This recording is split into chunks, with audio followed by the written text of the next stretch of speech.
Hi there, this is Dr. Myrdalis Diaz-Ramirez, and this is the Design Your Physician Life podcast, brought to you by our Max Salary Mastermind, a personal and professional development program for physicians who want to learn about entrepreneurship.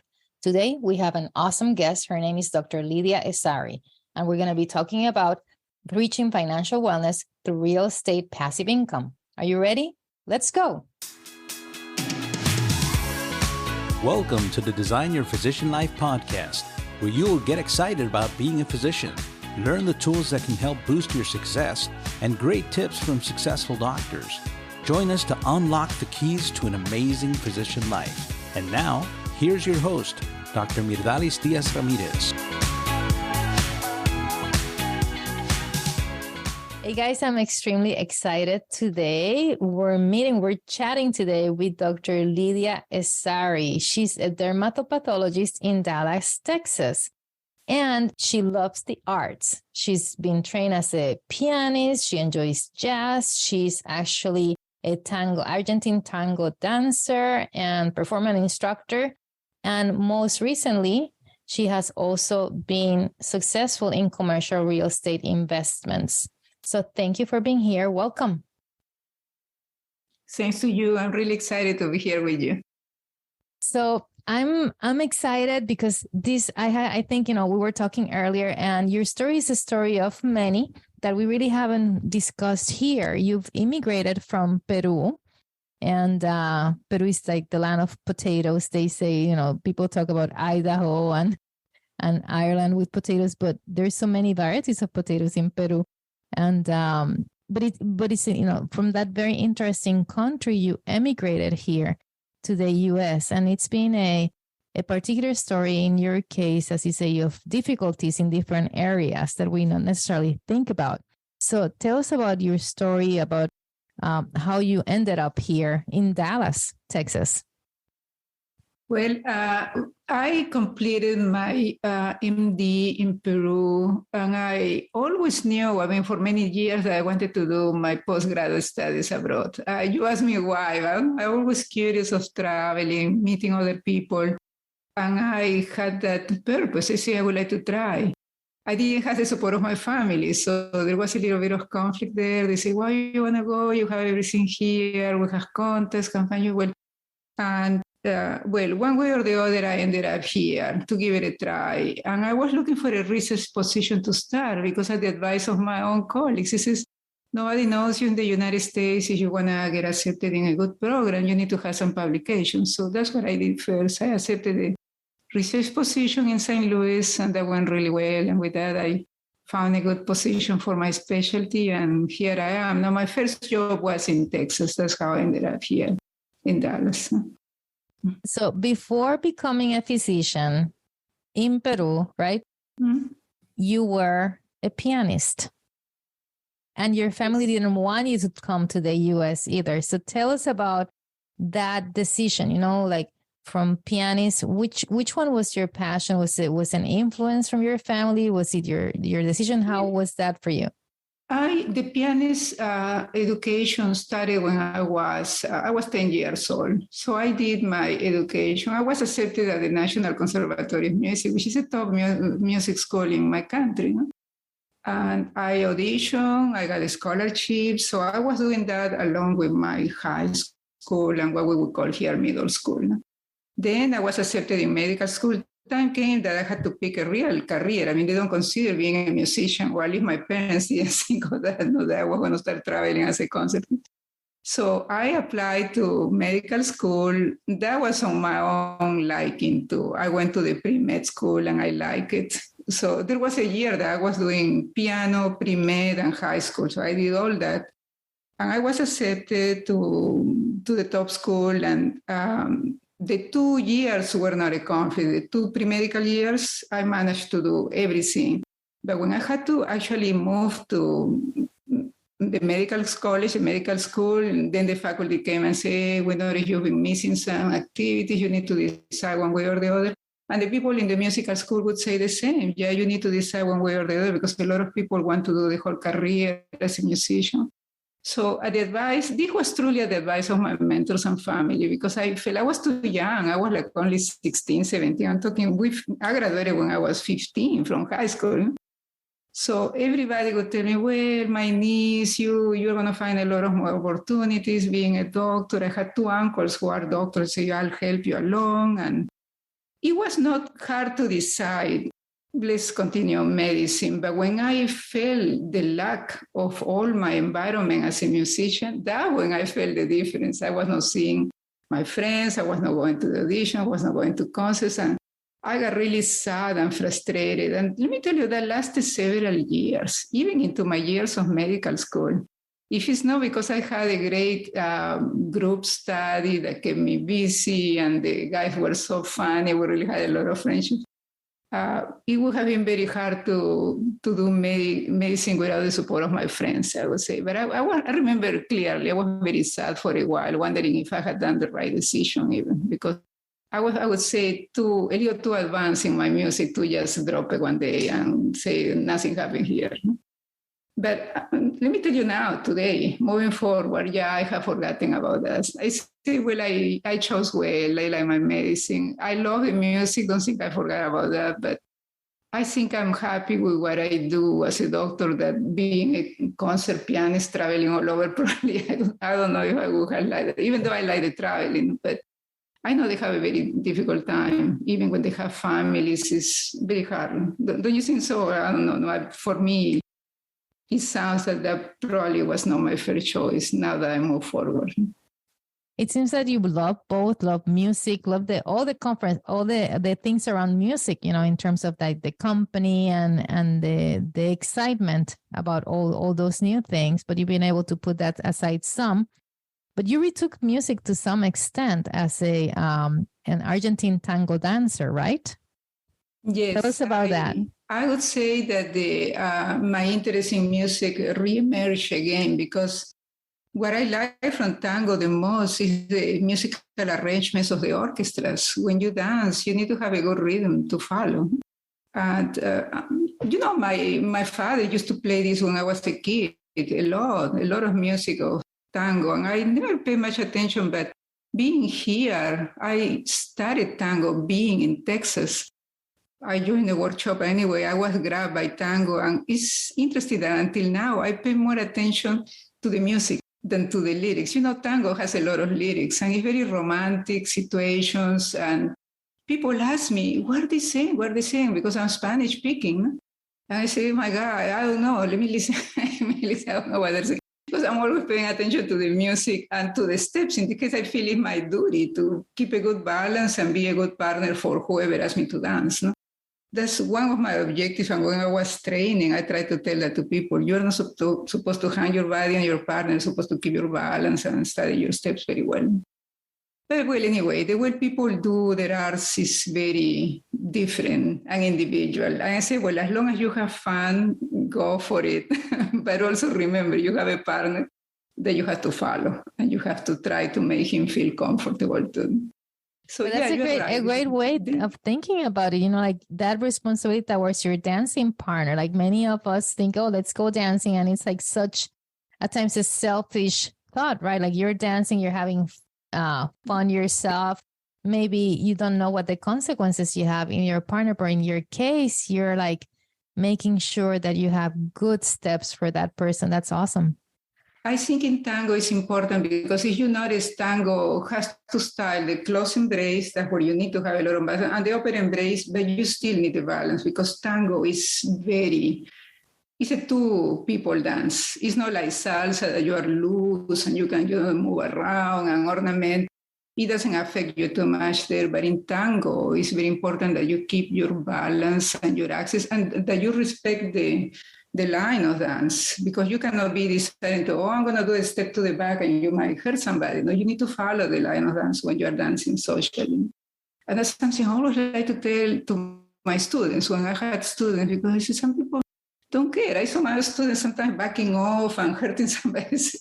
When I came to the class again, I emphasized, you please respect the line of dance, because we all want to have fun here. We don't want to do a voleo, a kick to somebody and somebody behind you. And, but I think people are innocent. They don't know. Sometimes they don't want to know, I feel, because I say, I repeatedly tell them, but I just want to believe, well, they didn't know. They just It's just the way we do things in life. When you see that people have different styles of doing things, some people do really care about how they are going to impact others, and some others don't care so much. So we just have to accept people have different natures, different personalities. Well, you have different topics going on. Like one is the music through your life with the piano, and then the tango, and the other, medicine in your life and trying to achieve balance, as you say, not only balance for your life, balance even at that point when you're dancing, so that you have a great experience there. And then achieving balance in your life that you've also been able to achieve through real estate investments and their teaching. So you are a teacher who teaches whatever you learn. So you've taught tango, and now you also teach people how to invest in commercial real estate, which you found 10 years ago, right? Yes, my experience started 10 years ago. Let me tell you, my husband started much earlier than me. I would say at least 20 years. And I clearly remember that he was hoping that I got interested in investing, and I was not there. I was too interested in the kids. My kids were still young, the tango, teaching my dermatopathology because I was a teacher. Until now, no, we teach that. It's part of my daily routine. But my calling to investing didn't happen until about 10 years ago when I read a book. I don't know if you heard about that book by Robert Kiyosaki. It's called The Rich Dad Poor Dad. Famous book. Yep, certainly. It was like a converter book to a lot of people. Well, I was one of them. No, I read that book. My husband said, wow, finally I got you on board, because he was doing the rentals already and bringing the money home, and me seeing that it was really, we were having additional income, but not paying much attention to that. That's why not giving much a serious thought until Robert Kiyosaki, when I read that book, and then the cash flow quadrant, the other famous book. Oh, wow. I finally understood in the economics where I fit it. And you fit based on how you make your money. That's how he described the cash flow quadrant. So I was super interested, and somebody had put this together. I said, my God, I need to learn more about this. So I was the one finding a workshop for, back until the day when I read Robert Kiyosaki, I was still doing just the single home rentals. I was not doing the multifamily yet, but I got into a workshop because we wanted to learn to rehab a house, to buy a house that was distressed, not rehab it, so we could add value immediately and rent it. We were always interested in long-term rental. We were not doing short-term rentals. So I didn't know that in this workshop I signed up. Day number 2 was about multifamily. We just showed up there, and here comes a very good mentor who is until now my mentor. And he practically converted us in that single day. It was a whole day workshop, but we were so impressed that we asked, when is the next one? We want to learn more. So we signed up for the course. He had everything in Dallas. So that led us to buy a multifamily ourselves. I mean, we were not even doing syndication. We bought a distressed multifamily and did it ourselves with the help of the coaches. How many doors did you buy in that project? It was 118 doors right here in DFW, a Class C property. You cannot imagine how cheap the doors were in those days compared to now. It's like the doors are probably 10 times, 15 times more expensive. But we did well. Surprisingly, I was scared because we were putting a big amount. We need to leave some money aside. The lender watches that you don't put all your money there. You need to have some liquidity after you invest. No? So thank goodness that's a rule by the government. So we invested his savings, my savings. We bought that 118 doors. We got recommended a property management company, which really, we were impressed with them at the beginning, only the first couple of months, because they seemed to be very knowledgeable. But the local manager they hired for us, because they were based in Colorado, it was not doing well. We were losing a lot. We had a lot of unexplained expenses. In my opinion, we were losing a lot of money because we were converting a lot of the renters to more permanent renters. Some people were not paying. We took care of that, but they were not doing very well about the management itself and keeping our net operating income healthy. So I would call so we could start the rehab and do all the other projects.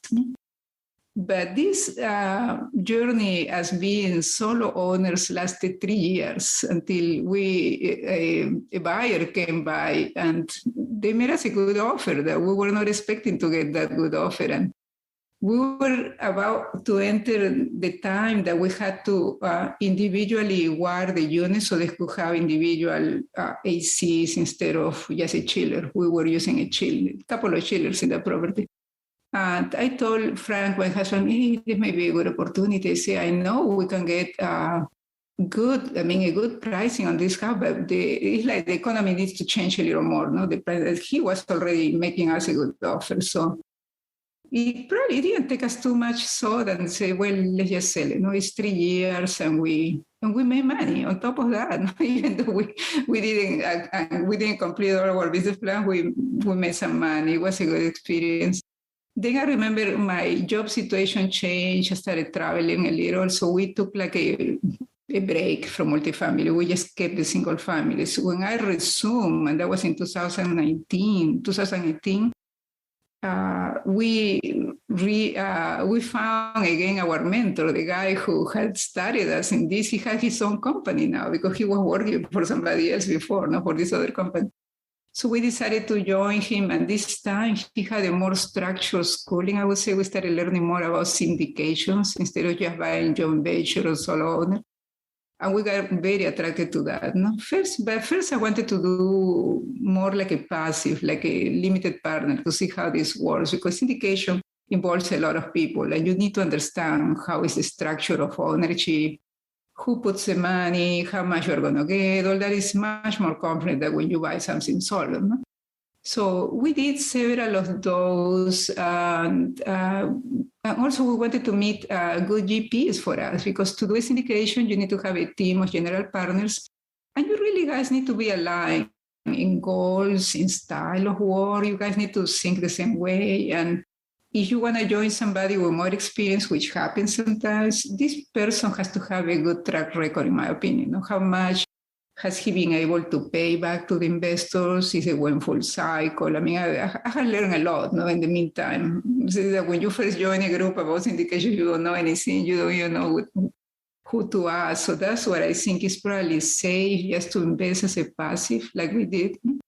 The good thing is just a few terms that you've discussed already. I don't want to go for the people who don't know the terms. Multifamily homes are basically those apartment homes that you see. Number of doors, number of apartments.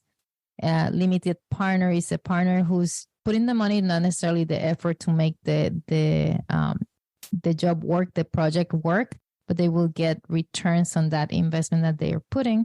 And then the general partners are the ones who really like running the show. And they have different ways of, different duties to do there to run the project, correct? Right. Thank you for clarifying that, because you're right. Not everybody is familiar with these terms. In a syndication, we have two main groups. Myrdalis highlighted the general partners and the limited partners. The limited partners are truly passive. Your only job consists on this side. Yeah, I want to join this group. I like this group of G teams. The property looks good. The returns look good. And once you feel comfortable, you just are going to provide your funds and then relax and wait for the payments to come. No? And at the end, when we complete the whole cycle, wait for the equity that you have accrued during all those years, because the typical hold is 3 to 5 years. They'll pay you all that back. Your money, your initial capital, plus the earnings, which is usually between, well, I don't want to say the average, but when you are looking at syndications, they're offering something in the range of 70 to 95% return on top of your money. And I have seen that happen a lot. I mean, in my group, I have seen, because I'm relatively new compared to other investors, some guys have gotten even 3 times because the properties appreciate so well in Texas. That means if they invested $100,000, they got like 300 at the end. It's hard to believe, right? But that, especially in Texas, that can happen. No? Now, let me tell you a phenomenon that is happening, because I always like to point out the good and the bad too. Insurance has raised a lot in the last year since the interest rates hiked last year. Insurance is very high. So when we're underwriting today, And we have to estimate income based on the rent and the expenses. Insurance is killing us. And let me tell you, Texas is not the worst. Florida, I think, is experiencing a very bad hike in the insurance rate. And taxes have always been high in Texas. And that's because of the influx of population we have. They have to build more schools, more roads. So everybody gets taxed. Everybody who owns property gets taxed.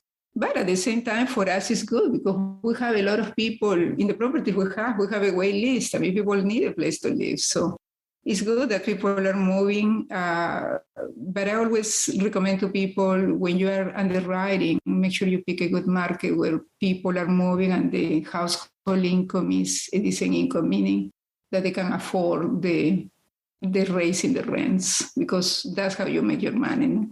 Raising your rents, and you cannot be excessive on that. You gotta go in accordance to the market. No, you gotta watch that it respects those rules.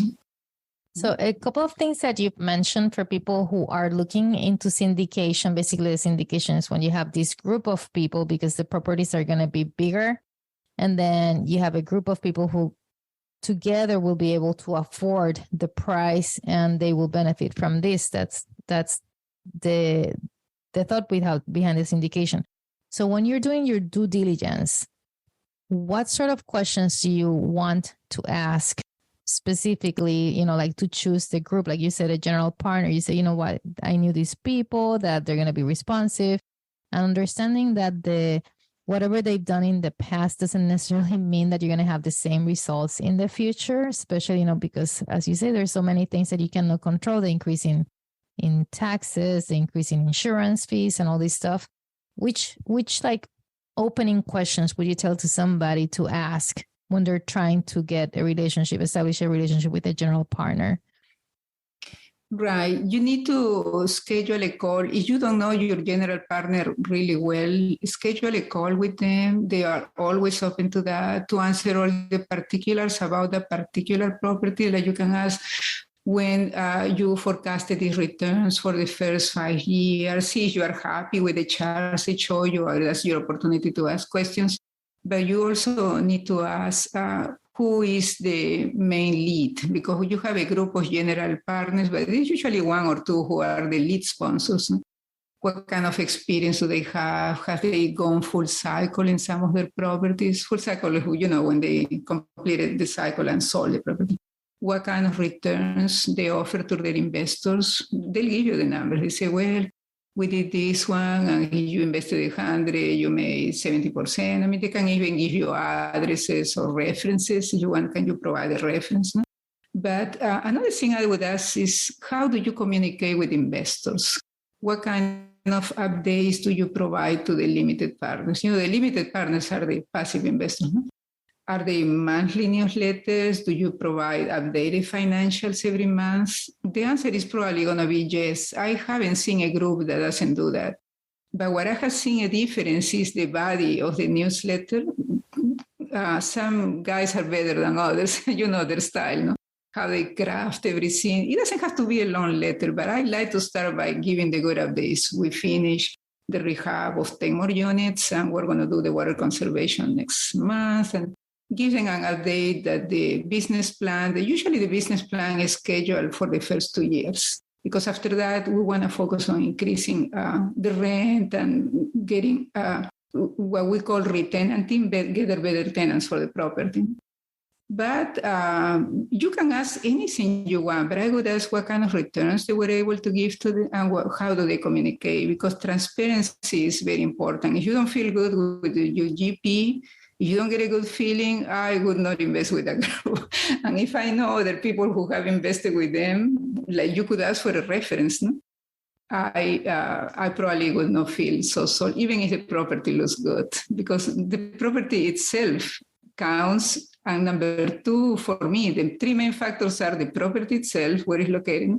Second, the market. It has to be a market where people are moving in, when employments are increasing, and there is population growth and no population decrease. And all that is published data. You actually, guys, can find now with the existence, artificial intelligence, with the existence of Bard in Google, we can find a lot of stats that previously were not so available, and you had to have like paid subscriptions to find them. If I don't have a paid subscription for the CoStar, which is our leading publishing all this data, I just Google or use Bard, and I find a lot of information. I think the passive investors can do that to take advantage of that. Make sure you're investing in a good market, what we call the hot market. Once you learn a little more, you can afford to look at secondary markets, tertiary markets, because if you know how to study the market, let's say you want to buy something. Well, you're in Florida, no, I'm here, but the secondary market will be a population that is not over 1 million. And it's in a school area, like a university area, you'll probably get all your doors occupied because there is a constant influx of people coming in. So in your case, what made the difference for you to go? You said, you know what, I'm not going to go a limited partner. This time we're going to go general partner. I think it grew in me. I was not so sold in being a general partner at the beginning because I think it was lack of knowledge, to be honest. I was not understanding the game very well. Once I started understanding, I like it. I like it. You probably know me by now. I like to take a leading role. No? I say, well, maybe I can find the profit to be the one putting this together. No? And the coaches always encourage you to do that. But I say, well, I want to make sure I have a good team because, I still practice. I don't have like a whole lot of time. My husband likes to do more the backstage work. And another thing, I like people too. I like to be talking to people and sharing scenes and getting to know everything. So that makes me like a good person, educating them and possibly getting them to jump on board, to invest as passive investors. And that alone has a role in the whole investment. There is other people that like to do like the boots on the ground. For example, that's not my favorite part. That when something breaks, of course you get quotes, the property management and everything, but eventually you gotta go and inspect the property. I don't think that's my strength. Number one, because I don't understand electrics or plumbing or whatever they have to do. My husband would be very good for that. And we always have somebody in the team who are very good for that. No? And the other part that is very important in the GP team is the technical part, finally. How are you going to disseminate all this information with investors? And I'm learning about that. Actually, I was not very good in the beginning, but I'm the one drafting the letters. But the ones who actually put it as a campaign, in active campaign, and sending it out, we usually have some sort of assistance for that. Then there is another role too in this group, is what is called the key principle. I don't know if you guys heard that term. When the general partners don't have enough net worth to afford a loan, and we invite other people for a small percentage of the ownership who have a high net worth to just complete the requirement for the loan. They really don't have any other role but practically lending their net worth, so we qualify for the loan. I haven't been in a need to do that, but I know a lot of people do that, and it's perfectly okay. I mean, it's legal, it's acceptable, and some people, for a small percentage of the ownership, they accept to do that. No? Of course, they're watching too that they're getting in a good group. No, they don't want to go in a group that it might default or not pay, or you don't want to ruin your name. Everything has to be done in a very systematic and also honorable way. I think honorability in this business is very important. And the only way to know is to get to know the general partners, right? And takes time to work with them to get to know them. So where do you meet these people? Where are you getting connected? To physicians, to non-physicians? Well, now for the physicians is... my physician network are the people who have previously either worked with me or trained with me or worked with me in some sort of leadership like committees. I'm very active in the societies too. But about the investors, I joined a community. It's an educational group based in Dallas. I told you that my former mentor opened his own group. That's where I got all the learning, and most of the investors still come from there. Because they're educated already. They all did like me, and if they like my property, the one sponsoring, they will invest. But so you talked about AI before, and in terms of like doing research for finding growth of the communities, I'm guessing. talking about AI, what has been the conversation in these groups about how they would implement, if they're thinking about it, in these groups, how about implementing AI? Would they do it for research or for marketing? Which sort of areas are they thinking about integrating? I think it has varied. In the group of investors, the non-medical group, I have seen a little of interest for the marketing. They think it's going to help somehow to automate, because you see a lot of people are using virtual assistants, but the virtual assistants don't have the real estate education to put everything together, which requires the GP to get actively involved, like me, drafting the letter. I use it as a supplement, for example, that when I need some information for my newsletter, I immediately use BART. I get in there and get my information.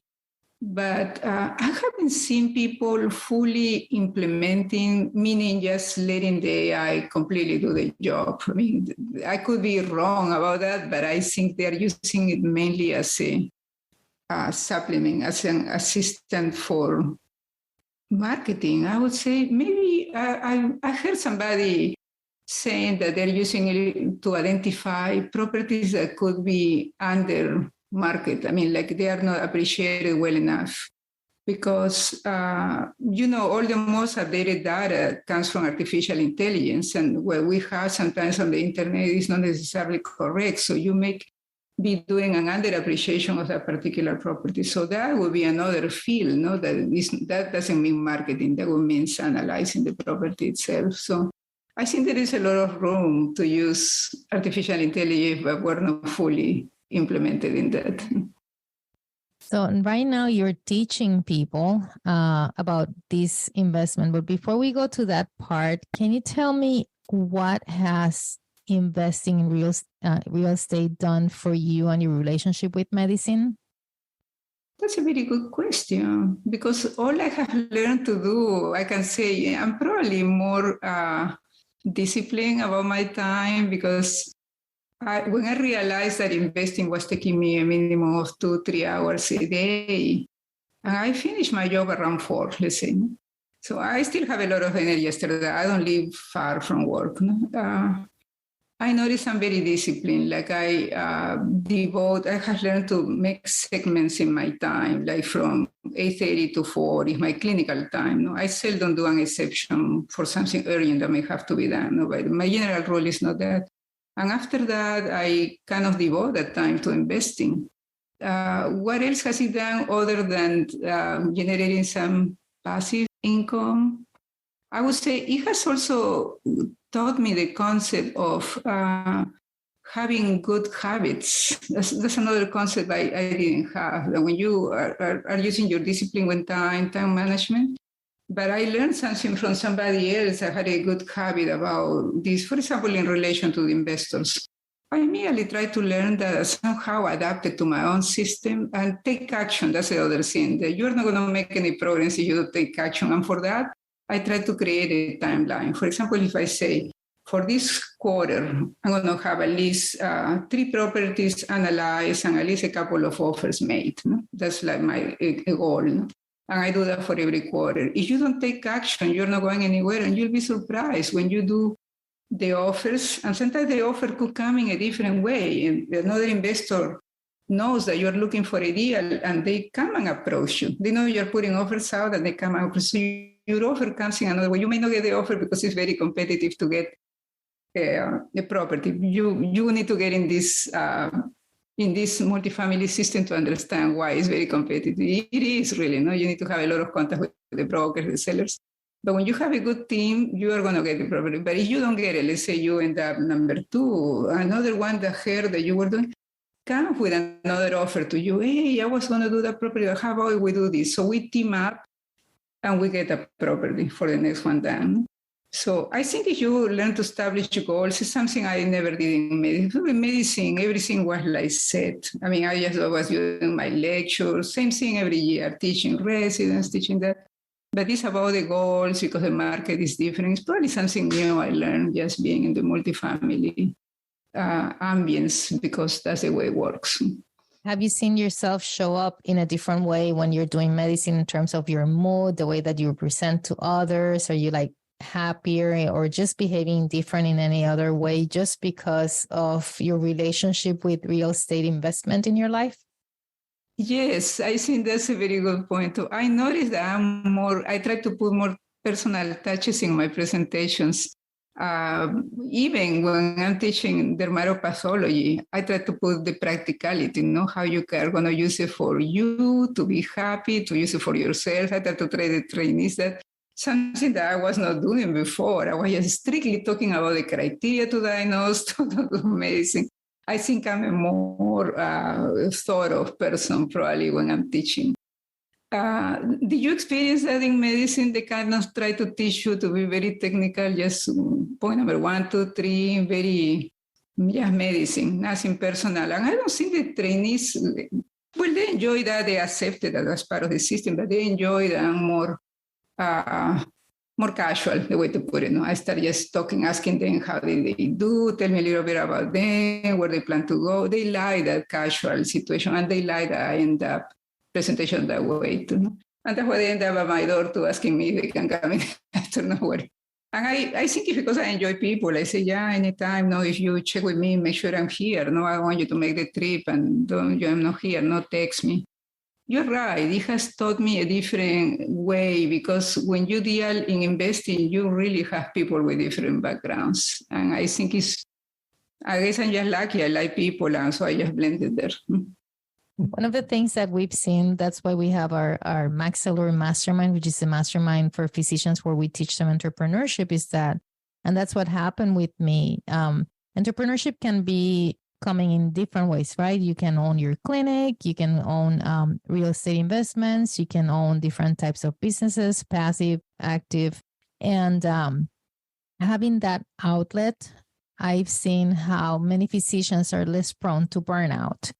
And in the way that you're coming to work, in what you're telling me, it seems that you're coming more relaxed to work rather than just focusing on, the facts and what you're there for. You're also establishing better relationships with those around you, which is part of what helps us to have less burnout as physicians. So I can see that happening. Do you think that's Absolutely. I think it's very important. I also notice we have a lot of our people, our employees for a long time. I have known them for a long time.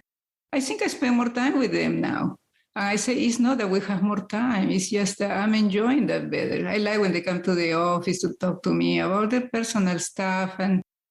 But the way I compensate that, I just made up and work really fast, in the cases that are alone, because I use transcription. Those are the people that come to me. And they have to put it. So I just love, and I think it's better for them to. We have a new office, so the way it's set up, that also helps, because I'm like in the center and they all are around me. So it's very easy for them. When we were very separate in the previous office that we were leasing, it was not very good. So all that changes, because at the end, we got to enjoy life now. We don't got to enjoy it when we leave work. It has to be now, so we have to share lunches or whatever we do. What are we going to order tomorrow? I enjoy when I say, okay, I'm buying tomorrow. I just enjoy seeing my people getting in the list, trying to put their orders. It's something that we're sharing. And they also like when I teach them a little bit of what we do, because I know my work is very technical, but I say, I don't want you to do it just mechanically, because I said, this is the way it's done. You need to understand that whoever is going to read this report, it has to make sense for them. So feel free to change. This is a draft. Make all the changes you want. I'm going to review them at the end. So don't feel bad. No, if something is not going to look good. It has to make sense for them to, okay, they say, because prior to that, they were afraid that if we didn't approve, they couldn't change it. And I say, no, it doesn't.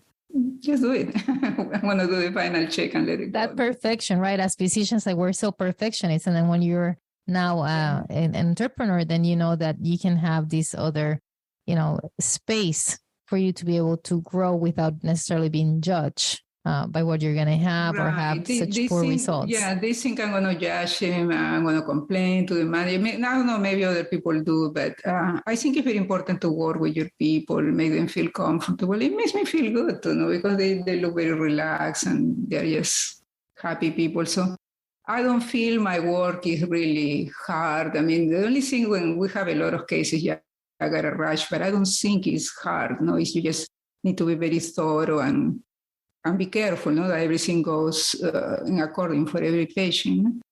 But I don't see that. I feel bad really when I hear the physicians are burning out, but I can understand that, like in hospitals, when they cut down a lot on the help, they have to put a lot of information in the computer. A lot of that is done for me in my specialty in the practice. So in a way, I'm fortunate. I think that the way my business associate feels the same way, that we need a kind of assistance because we need to focus to use our energy in diagnosing. That's my job. No? But no, my focus shouldn't be in uploading this or correcting that, right? Or putting a picture there that somebody wants. All that is wasted of time, but that's up to every practice. I need to learn to recognize that. Now, when the physicians are managed by managers, that's when that happens. You know, they don't recognize how important it is to keep the focus of the doctor in the patient, you know, and don't give ancillary tasks that are going to just waste their time. So let's talk about your teaching, your teaching syndication, real estate multifamily to people. How can people connect with you and what happens when they connect with you?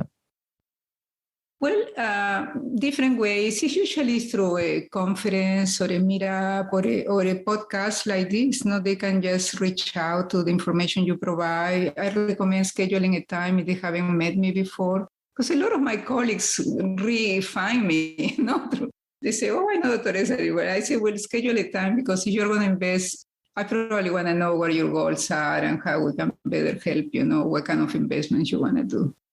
I have a website that I created for that purpose, and you're going to provide information later, right? Or do you want me to talk about that now? Say the information now, and we'll also provide it later as well. The name of the company is Lift Equity. That's LIFT. It's not LY like the other Lift. No? It's liftequityinvest.com. That's the name of the company. And my address is with the same domain. It's Lydia@liftequityinvest.com. That's the best way to contact me. And once you contact me one time, you'll get all the information. I usually send a reply email with all the ways you can schedule a time and continue from there. Well, thank you very much for being here today. And guys, if you want to go visit Lift Equity Invest and you can learn more and get to know Dr. Essary. Thank you for being here. Thank you for having me. I had a good time.